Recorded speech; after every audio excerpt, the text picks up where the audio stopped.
First quality கருப்பட்டி வேணுமா ஸ்ரீவிட்டால contact பண்ணுங்கள். இப்படி உடச்சி பார்த்தா மாவு மாதிரி இருக்கணும், கல் மாதிரி இருக்கக்கூடாது. இதுதான் இதோட தரத்தை குறிக்கிறது. இப்போ இதோட ஹெல்த் பெனிஃபிட்ஸ்லாம் பார்க்கலாம். குழந்தைங்களுக்கு ரொம்ப நல்லது, முக்கியமாக பெண் குழந்தைங்களுக்கு நல்லது, புதிய தாய்மார்களுக்கு ரொம்ப நல்லது.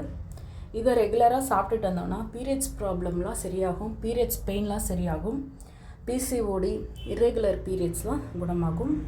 அப்புறம் ரெகுலராக நம்ம சாப்பிட்டுட்டு இருந்தோம்னா சர்க்கரை வியாதியிலேருந்து நம்ம தப்பிக்கலாம். சர்க்கரை வியாதி உள்ளவங்களும் இதை சாப்பிட்டுக்கிட்டே வந்தால் நல்லது உடம்புக்கு. பனை சார்ந்த பொருட்கள்லாம் சாப்பிட்டுட்டு வந்தனால தான் நம்ம முன்னோர்கள் யாருக்குமே சர்க்கரை வியாதி வந்ததில்லை. நம்மளும் சின்ன வயசுலேருந்தே நம்ம குழந்தைங்களுக்கும் இப்போலேருந்தே நம்மளும் அந்த மாதிரி சுகர்லாம் அவாய்ட் பண்ணிவிட்டு சாப்பிட்டோன்னா நம்மளும் நல்லா இருக்கலாம். இதில் நோய் எதிர்ப்பு சக்தி அதிகமாக இருக்கிறதுனால சளி இருமல்லாம் குணமாக்கும்.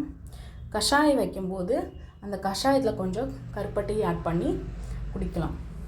அப்புறம் இதில் கால்சியம் அதிகமாக இருக்கிறதுனால எலும்பு சம்மந்தப்பட்ட பிரச்சனைலாம் சரியாகும். இதில் அயன் அதிகமாக இருக்கிறதுனால ஹெச்பி லெவலை என்கரேஜ் பண்ணும். இரத்த சோகை உள்ளவங்க கருப்பட்டியை ரெகுலராக சாப்பிட்டுக்கிட்டே வரலாம். முட்டி வலி, முதுகு வலி இதெல்லாம் வராமல் இருக்க கருப்பட்டியை ரெகுலராக சாப்பிட்டுட்டு வரலாம். உங்களுக்கு ஃபஸ்ட் குவாலிட்டி கருப்பட்டி வேணுன்னா ஸ்ரீவிட்டால காண்டாக்ட் பண்ணுங்கள்.